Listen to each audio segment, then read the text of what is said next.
I don't want to give away all my secrets, but the way these presets are set up is on scenes is there are 4 scenes that use factory cabs, 1, 2, 3, and 4. And so, for example, the CAE, if I take the scene manager off, you'll see that I'm using a specific factory cab for it. And then I have 4 scenes that will use the Dynacab. Okay, so I have dialed that in the way I think it sounds best. But the nice thing about this is you'll be able to adjust those the way you like. If, for example, the sound I've got is not bright enough for you, you can make it brighter, make it less.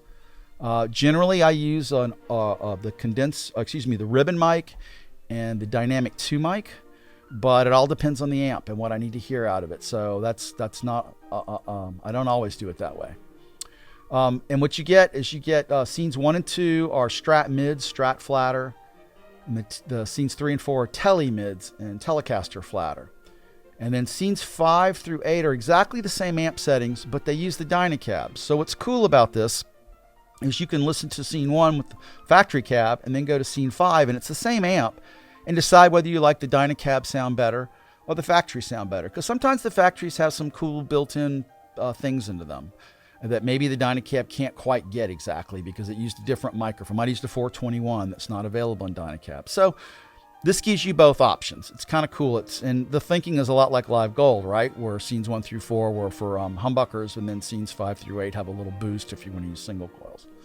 All right, so I've got both the Strat, and I'll show you my Strat real quick that I used.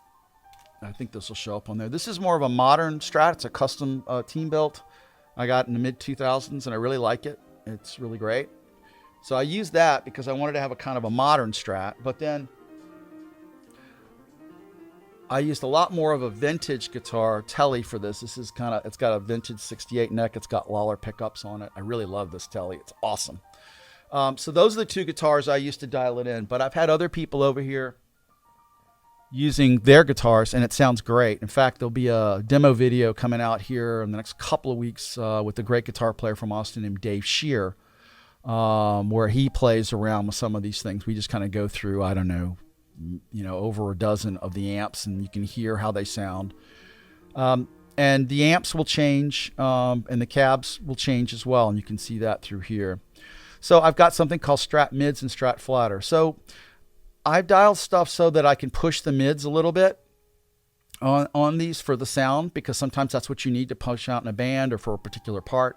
And then I have a flatter sound, which is a lot more of like a strumming background mix thing. So you have both. Now, it's going to be subtle for some amps because the tone controls don't do too much on some amps. And for some amps, it'll be a lot more pronounced and you'll hear it.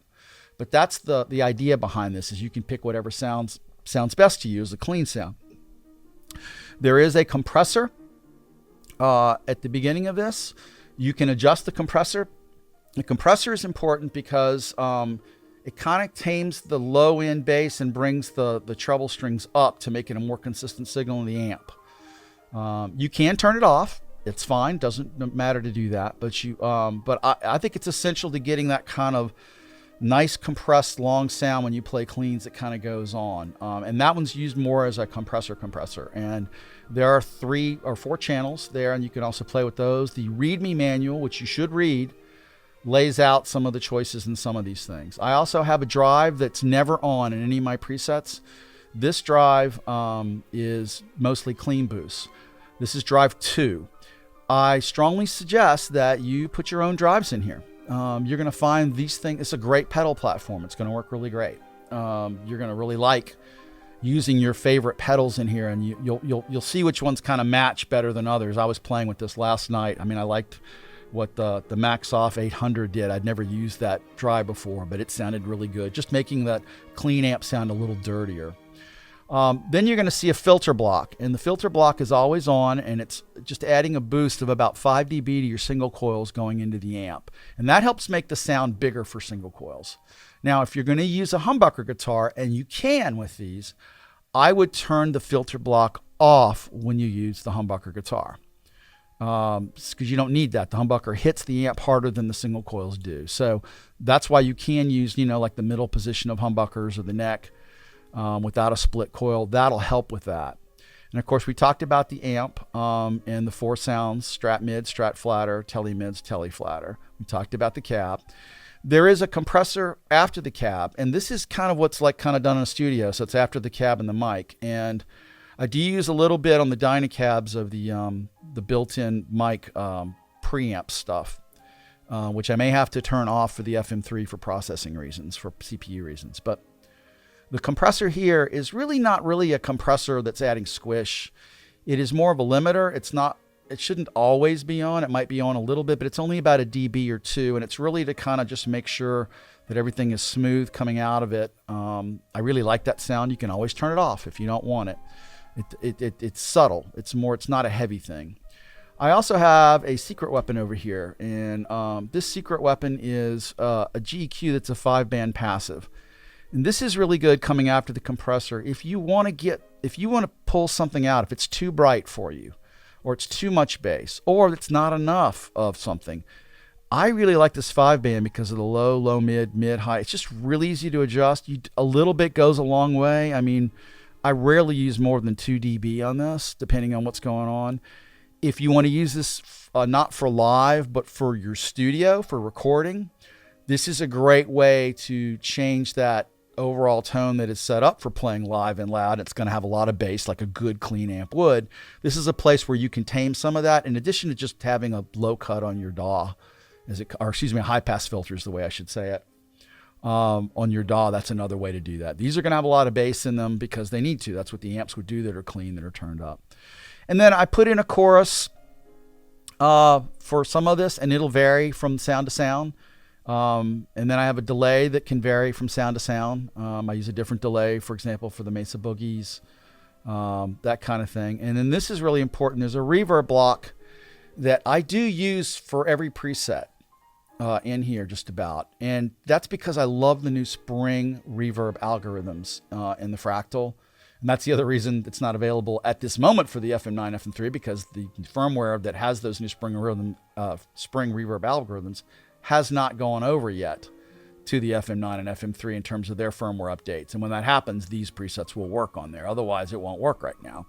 Sometimes, though, if the amp is like, say, an old Fender Tweed or something, which doesn't have a reverb, I'll put the reverb block as a tube type in front of the amp.